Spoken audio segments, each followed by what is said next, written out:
process. But I'm gonna now turn it over to Crystalline and Sherry. And so this is I feel like a hot topic for a lot of you. And Chris and I were actually talking about this before this workshop started. There's, I would say, a lot underline bold, capitalize of students interested in our health programs. And no fault to them, many times when students apply to these programs through our online application, they're identifying that particular degree. And so this morning I'm working with a student who identified PTA as their degree coming out of high school. Well, it's a select program. And so in order to be officially accepted into that program, they have to meet certain prerequisites before they take that next leap. But the application, admittedly so, is not clear to provide that sort of guidance as they're going through that application process. So many times we would have to, on the back end, switch students from their identified degree, as say in this case PTA, to liberal arts. And that's so that they are in still a degree pathway, which means they're still eligible to get financial aid, and then work on their prereqs. And then the official switch to that particular degree is when they are officially admitted into that program. But enough of me. I want to turn it over to Crystalline and Sherry, who will take it over from here. Sherry, Crystalline, the stage or the screen is yours, but it's all you guys. Go for it. Thanks, Sheldon. Hi, I'm Sherry Souza. I'm one of the counselors in the Health Science Emergency Medical Services Department. So yeah, there's myself and then Russ Kinningham, who are the two counselors in the department. So anytime you have students who are interested into getting into the health science or emergency medical services, we're the ones that you'd be working with. And Sheldon just threw up our email address in the chat, so thank you for that. And Crystalline, did you want to introduce yourself? And then I guess I can run through my programs and then you can do yours just to kind of keep them separate-ish. Okay. So my name is Crystalline Hottenstein. I'm one of the counselors in the nursing department, and Wes Mayakawa is the other counselor. And we help all the pre-nursing students and the students in the transfer to four-year universities after. So I'll cover my programs first. So all of the health science and nursing programs are what we call select admission programs. So that means that students have to complete certain either qualifying tests, qualifying coursework, or qualifying prerequisites before actually applying to the program. So the majority of our program straight out of high school, unless they take these qualifying exams or prerequisite courses. So I'm gonna actually share my screen. Let's see. And it's all of the information that you need to know about as far as what programs we offer, the prerequisite courses, the application deadlines, our contact information. This is all going to be online. So if you go to the Wayne website, if you go to programs of study and you click on credit programs, that'll bring up all of the different programs that we offer here. If you just click on any of the programs within our department, for example, dental assisting, and you scroll down to the very bottom of the page, there's this forms and documents box here. And all of this is for health sciences and emergency medical services. All of our programs have the same type of documents in that blue square thing. And so admissions and advising will talk about everything students need to know to get into the program. So that's going to cover various qualification tests, prerequisite courses, cost of program, any other admission requirements that they have, such as essays or interviews. The application is going to be the application to apply to our programs. The curriculum will cover the curriculum once they're in the program. And then there's various other links in there as well. I'm just going to click on the information schedule because this gives you an overview of all 10 programs within the Health Science and Emergency Medical Services Department. I don't want to bore you all, so I'm not going to cover them all. But we have dental assisting. That one is a two semester program. So it's 1 semester for the certificate of competence, 2 semesters for the certificate of achievement. That program students can apply for straight out of high school if they meet certain minimum qualifications.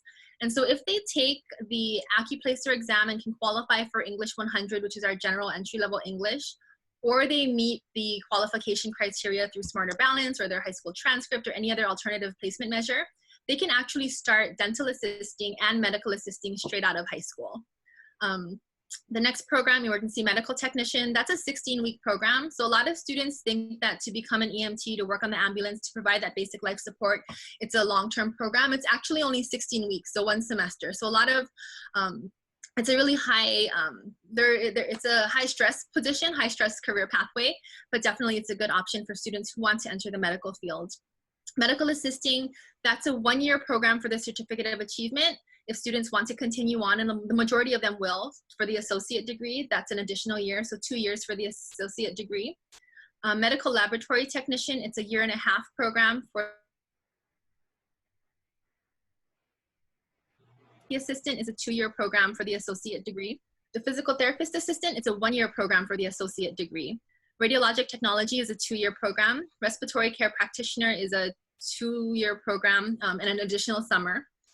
Mobile intensive care, that's the paramedic program. So students can't actually apply into the mobile intensive care program until they've completed the emergency medical technician program first. But the MICT program is a 1.5-year program. And then we also have the community healthcare worker, which is a part-time program. And that one's, I believe it's a 1.5 years. So those are all the programs that we offer in our department. We encourage students to come and take a look at this information session schedule. We have made a lot of changes due to the whole COVID pandemic. We put all of the information session schedules, all of the information sessions online. So now students just need to click on that link. There are Zoom links for each of the sessions, and they can just click on that and join. They don't need to sign up. It's a really great way to kind of investigate the different career pathways and different careers that we offer. The program directors run the information sessions. They provide information about the various educational opportunities, career pathways, curriculum, what to expect, once you transition into the career force, what is that looking like? And then either Russ or myself are there to support in terms of talking to students about how to apply to the programs, what courses they need to take, as well as how to submit the application. So if you do have students who are still exploring, trying to figure out, maybe they want to go into healthcare, they're not sure which pathway is the best one for them, I really would encourage them to check out the information sessions. They can also contact us. Our contact information is up here. All in-person counseling has been suspended till the end of the semester, but we are doing phone appointments and Zoom appointments. Yeah, so those are the programs that we offer. Hey, Sherry, Yeah. sorry to interrupt. I know this could take a whole different session, but could you share the difference between the HPH medical assisting program versus ours? Yes. So the HPH Medical Assisting Program, it's not affiliated with Kapi Olani Community College. So last year, we had an agreement with Hawaii Pacific Health, and we, in collaboration, ran the HPH Kapi Olani Community College Medical Assisting Program with one of our faculty. Because it was affiliated with our college, we were able to accept some of the credits, or we were able to accept the credits from that certificate program into KCC to transition into the Associate of Science degree. After last year, HPH decided to end the relationship with Kapi Olani Community College. And so the courses that are running currently, so this current HPH medical assisting cohort is not affiliated in any way with Kapi Olani Community College. I did go out and talk to the students because the instructors, I know the instructors, but it's not guarantee that we can accept the credits. The instructor and HPH has reached out to our dean, and I know they were working on looking at various options to see if transfer was an option, but that was right when this whole COVID thing kind of blew up. So I did send a follow-up email because I know students are kind of anxious, and I just talked to a group of them last week, but I haven't heard back yet about the status as far as transferability goes. Does that answer your question? Okay. So that, sorry, let me just go back. So that's what the all of the 10 different programs in our department look like. And then I just wanted to show you the admission and advising document really quick. So I'm just gonna show you the EMT one because I clicked on that. Again, if you go to the forms and documents, click on admission and advising. So this sheet here will tell the students everything they need to know about applying to the program. And so, let's see. The first paragraph will always tell the students what qualification is going to be based on. So it'll tell them, if it's just based on qualification for English 100, it'll tell them if they have to have any work experience. It'll tell them if volunteer experience is required. It'll tell them if they have to have prerequisite courses completed. It gives them a breakdown of the qualifications or prerequisites needed to apply to the program, and also tells them how their applications are going to be rated. The bottom paragraph, the second one is just saying the applications are online. So all of the admissions and advising sheets kind of follow the same format. The bottom one is just saying that if they've taken classes at KCC, they have to have a GPA of 2.0 or higher. And then it also tells them that we do give preference to Hawaii State residents due to Board of Regents policy. On the left side, it'll tell you which semesters we do admission. So the EMT program is the only program that will admit fall and spring semester. All of our other programs either admit in the fall or the spring or the summer. It's only a once a year admission cycle. Next, we'll have the application period. So you can see for EMT, it's been extended to July 6th. The EMT program is offered on 3 different islands. This is the only program in our department that does have the option to take it on another island. All of our other programs must be taken here physically at the Kapi olani Community College campus. Next, students will see some type of grid. The grid will identify any prerequisite courses that are needed to get into the programs. Again, prerequisite courses are courses that absolutely must be completed by the application deadline in order to apply to the program. So you can see for the EMT program, students need to have completion of English 100, completion of Health 125. And then the math, this is an example of a qualification. So for the math, they don't have to actually complete a math course. They just have to take the AccuPlacer and score 250 or higher in the arithmetic or higher domain.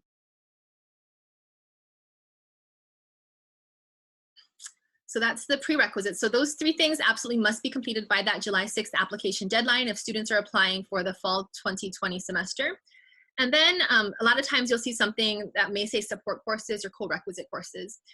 If it's a support course, it's not required for application, but if they do take it, they get bonus points on the application. So for the EMT program, we have these AS-MICT support courses. So the EMT program, it's a career ladder program. The EMT is a 16-week certificate. Eventually, students do go on for the 1.5-year paramedic program, which allows them to provide the advanced life support. So what we do is we're trying to encourage students to come back for higher education. And so we encourage them to take these courses that are actually required for the paramedic program.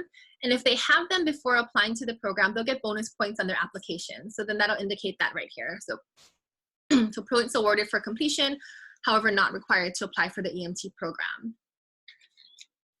So if students have that math, anatomy and physiology, or FAMR, then they do get additional points. On the bottom of the page, we always have a sample academic plan. It's just a sample. We really encourage students just to contact us because Russ and I can easily create a customized plan for them. We much rather have them contact us to figure out, if this is the right program they're interested in, what are their goals, because that way we can do something customized. But in the event, students just want to see what a plan would look like, that's what that bottom thing there is for. The second page will have any additional information. So for the EMT program, students are required to get first aid and CPR certification. So we have that information in the upper right corner. And then students can also take humanities courses for the AS degree. The University of Hawaii system offers a ton of different arts and science humanities courses, but there are only certain courses that are approved for the Associate of Science degree. Therefore, we have them listed in this box here. And then on the bottom of each program sheet, there's going to be a program cost estimate. So it'll break down the program cost for the duration of the program. We usually have a list of how much your prerequisites will cost, and then we also have how much the actual program will cost. And so we break it down line by line so students understand, what it's going to cost them to do the EMT program, the RAD program, whatnot. And then on the very bottom, we indicate whether or not the program is eligible for federal financial aid. All of our programs, except the community health worker, emergency medical technician, and dental assisting programs, do qualify for federal financial aid. In addition to federal financial aid, we also have departmental scholarships. So even though, for example, the EMT and dental assisting programs don't qualify for federal aid, we do have departmental scholarships that are available for students once they get into the various health science programs. So that's the admissions and advising sheet. And I don't think I'm going to documents.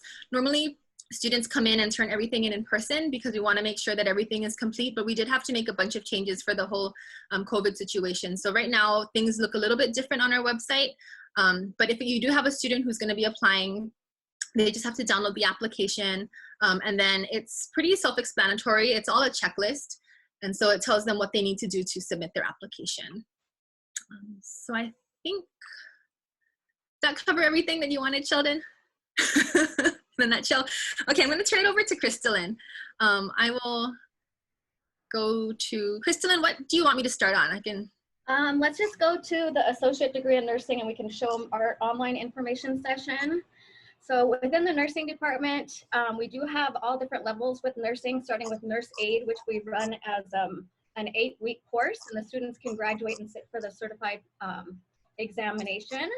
And then we have the 1-year program, licensed practical nurse. So here's our information section. We usually do them in person, but at this time we only have the online one, and it's short video clips. If you scroll down to down here, it has video clips that are kind of the top one from 2 minutes to 12 minutes long. And it just talks about all the different programs and the requirements. Sherry covered a lot in terms of elective admission, so I won't go over all of that again. But if you want to go back out of here, Sherry, to the nursing, I think, yeah, you have to go, there we go, to the self-advising form.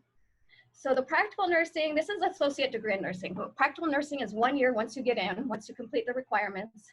This is a 2-year program. It's the most popular. We get the most applications. And once you get in, it's 2 years. You get an associate degree in nursing, and then you can sit for your RN license. The students must complete the prerequisites with a grade of C or higher and the pre-entrance exam, which is called the ATITs, in order to apply. We are also aligned with UH Manoa and UH Hilo. So our students, when they graduate, can go 1 more year full-time and get the BSN on either campus. The UH Hilo one is all online with clinicals on Oahu, so that the students don't have to ever go to Hilo. Hey, Crystalline, sorry to interrupt. One of the questions that come up a lot is the students who exit out of our ADN program, are they automatically accepted into the Hilo and Manoa programs? You mean when they graduate? It is automatic if they meet all the requirements, but they still have to put in an application unless they are, yeah, they still have to apply. But if they meet all the requirements, usually either campus will take them. Got it, thanks. Mm-hmm. So yeah, so same thing. There's for each program. I think Sherry covered so much about selective admissions. What other kind of questions is there?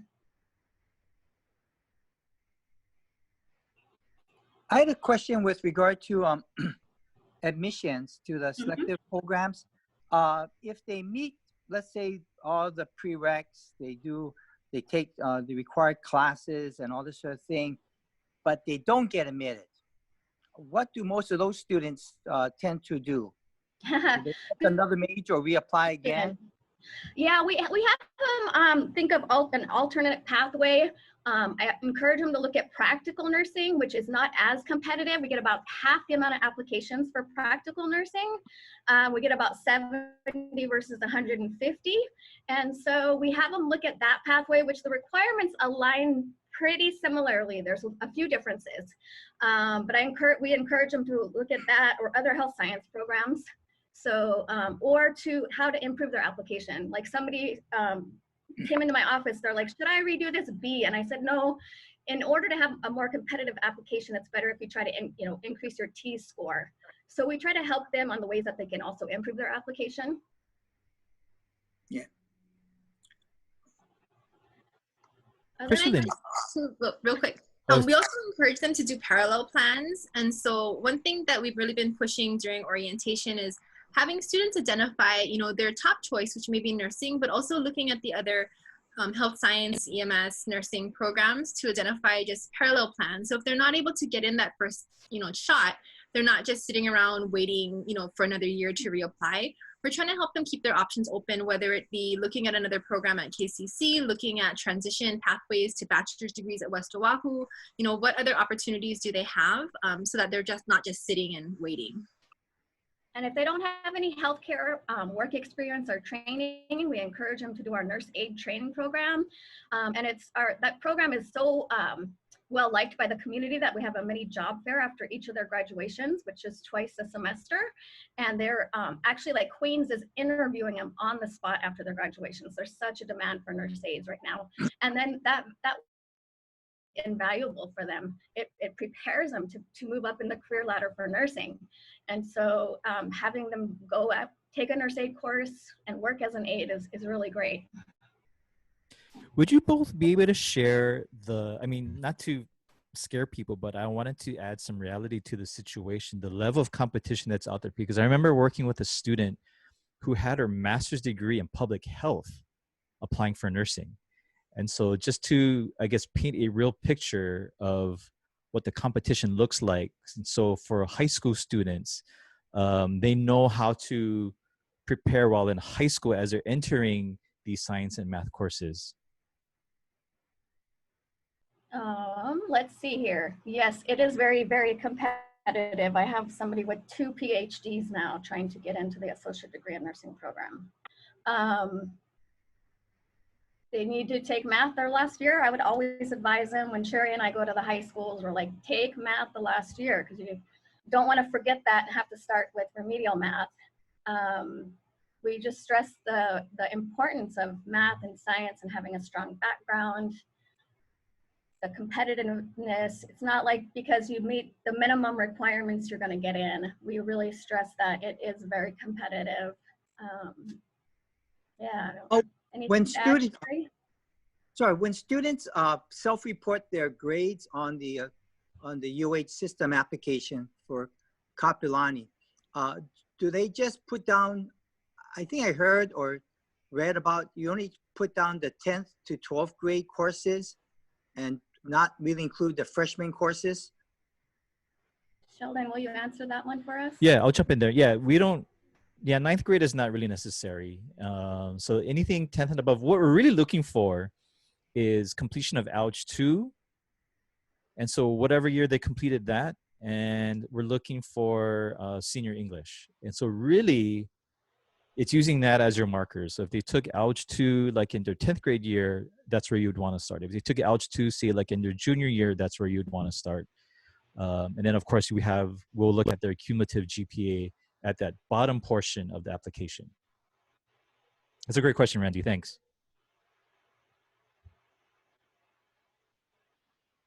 The other thing for nursing, if students don't get in the first time when they apply, we encourage them to complete the other gen ed requirements for either bachelor degree. Queens and Tripler, you have to have a bachelor's in order to work there as an RN. So we do encourage them to get that other gen ed, so when they do get into the program, they can go directly to either Manoa or Hilo for 1 more year full time to get that BSN. And other hospitals like HPH, Hawaii Pacific Health, which is Polimomi, Straub, and Kapi olani, are going towards bachelor's preference in hiring RNs, and Castle's that way as well. So we do work really closely with our students each semester in terms of the other gen ed courses they need to transfer to get that last year to get their BSN. And just a note to everyone out there, the tuition for both nursing and anyone at the CCs is the same. So it's not like the cost per credit goes up because you're in a nursing or a health program. It's still $131 per credit.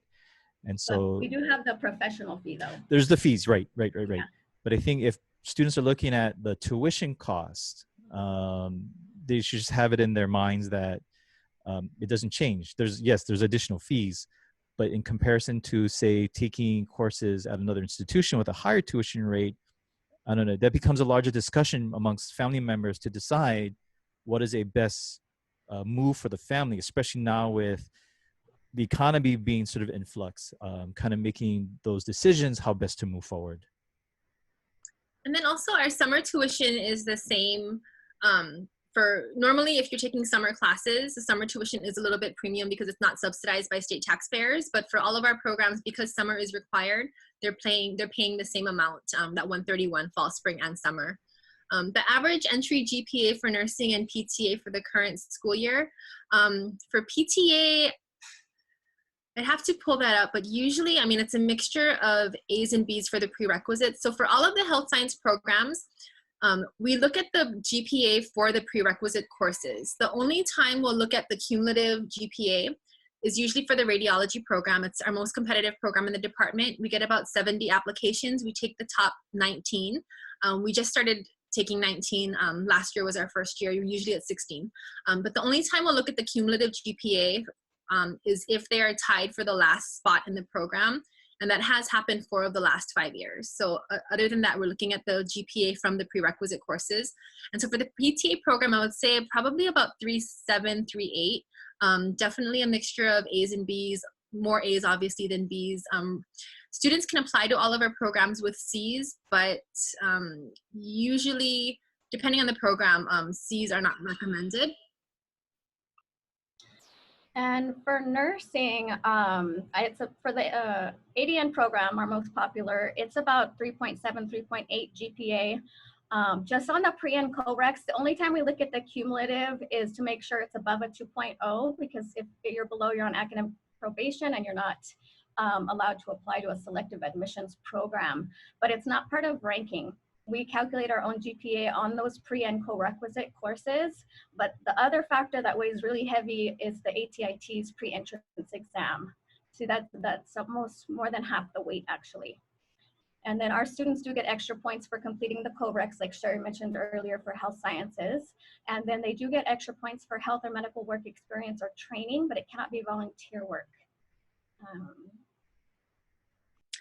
Oh, and we get a lot of, I know this is a Kapi olani Community College thing, but students don't get preference or they don't get bonus points for taking the prerequisites at our campus. So a lot of times, we'll have students who mention that they're coming from EVA or somewhere farther. And so we do tell them, if it's more convenient for them to take the classes at another campus, they're more than welcome to. Community college students can take classes at any community college campus. And so ultimately, we want them to be in the environment that's going to help them be most successful for those prerequisite courses because the classes are so competitive. So just if students do ask whether or not they have to take the prerequisite courses at Kapi olani, the answer is no, we would love to have them. But if there's a better campus for them, then they can take that there. And sorry, go ahead, Randy. Yeah, for evaluations of the applications for the selective programs, is it done by a mixture of people from the different departments as well as the admissions officers? Our admissions officers don't have anything to do with the selection. In nursing, Wes and I, the 2 counselors, review all apps, our data, and it's really just numbers based. We take the highest ranked applicants. In health sciences, it's pretty similar. So that admissions and advising sheet, it'll tell you how everything is broken down. So depending on the program, Russ and I do the first pass over it just to make sure everything is complete. We tally up the quantitative aspects of the application. Some programs do have more qualitative assessment factors in there. So for example, the EMT program, we do interviews for that. And so usually we'll have an interview panel consisting of 4 or 5 people. I usually sit on that. Respiratory, they have an interview panel. They have an essay as well. The respiratory program brings in people from the community. So it just depends on the program. Yeah, thank you. Yeah, also building on what Sherry said earlier, we do encourage students to take the courses where it fits them best. There's a lot of confusion in the community because the nursing department has a satellite site at Leeward Community College. So the system built the satellite site nursing portable building for us back in 2010, I believe was our first cohort out there. And it's still KCC nursing. KCC instructors commute out there. Actually, one lives way by Cocoa Head and commutes all the way to LCC. And it's still us doing the advising. We go out there regularly. And our practical nursing program, if you apply for the fall, you're gonna be automatically out there for the year. So the students will go fall, spring, straight through summer and graduate Community College satellite site for nursing. The ADN program is a bit different in terms of when we take a cohort out there. 2 springs ago, we took in 24 students and we could take 1 cohort. 1 cohort is 1 clinical assignment. And so out of the 24, we could take 8 out at Leeward. And we actually at the orientation said, how many want to be at Leeward? And 12 raised their hand. And we put their names in a hat randomly, actually. and drew 8, and those 8 got to be at LCC for the semester. So each semester varies depending on the availability of the faculty and the lab being open out there as well. So that's the LCC satellite site for nursing. And sorry to throw this out there, would you encourage those who are on the call right now to they themselves check out the information session so they could be sort of that in between the program and the students? I would. It's good information. I'm in all of them. No, it's a lot of good information, especially because Russ and I have never worked in the health field. Crystalline and I always joke because we go to the high schools, we talk to students about it, and then they ask us at the very end, what is the best thing about being a nurse? And we look at them and we're like, whoa, we're not really nurses. But the program directors— It's such a disappointment, let me tell you. You see like their face is just gonna drop. But the program directors for the health science and EMS programs run all of our information sessions. And so if you have specific questions or students have specific questions about what it's like in the career field, you know, they're all either currently working still or have recently worked. So they can really provide a very, very good idea as far as the career pathway, different educational options, what's required for the future. You know, the information that the counselors can provide is more on the academic side. We have general information, but I think if students or yourselves really want to know more about, say, a specific program in more detail, the information sessions are a really valuable thing to do, especially now that they're online. Usually for the health science EMS programs, we do require in-person attendance, but if you know, we have them online now. I'm putting them online up until the end of summer. And so if you have any questions or you want to just jump in, that summer, the summer information session sheet should be coming out shortly. Right now, we have it posted through the end of May. And our info session is just the YouTube videos at this point until we can get back to in-person. Yeah, and then just one more thing for the nurse aid program, which is our entry level. We're not allowed to run that until we can get back to campus and we can get back to long-term care. Those are the requirements that Department of Health has specified, and so until at that time, we won't be able to run that program. Oh, when things get back to normal, I repeat, when things get back to normal, and we have fall visits, do I contact you, Sherry, or Crystalline directly if you want to, if we can have you come down for a visit to Sacred Hearts? Yeah, Sure. if you want us to come to your campus, you can contact us directly. So you can, I'll throw my email in the box thing. And then, yeah, so Crystalline and I do classroom visits.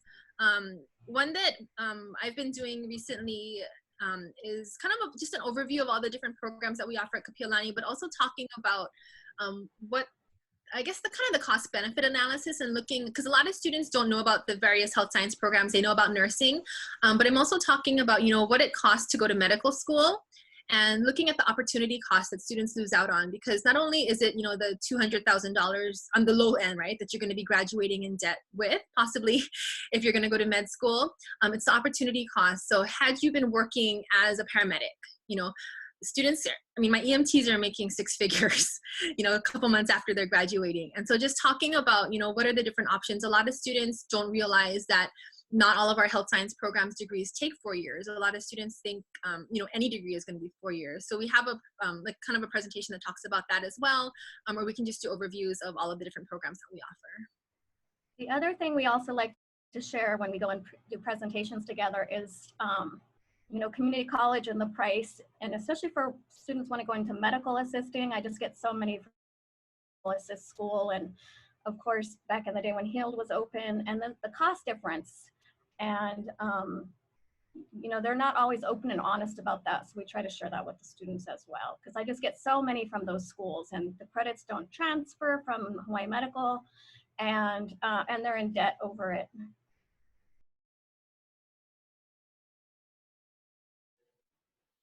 Thank you so much, Sherry and Crystalline. Any final questions?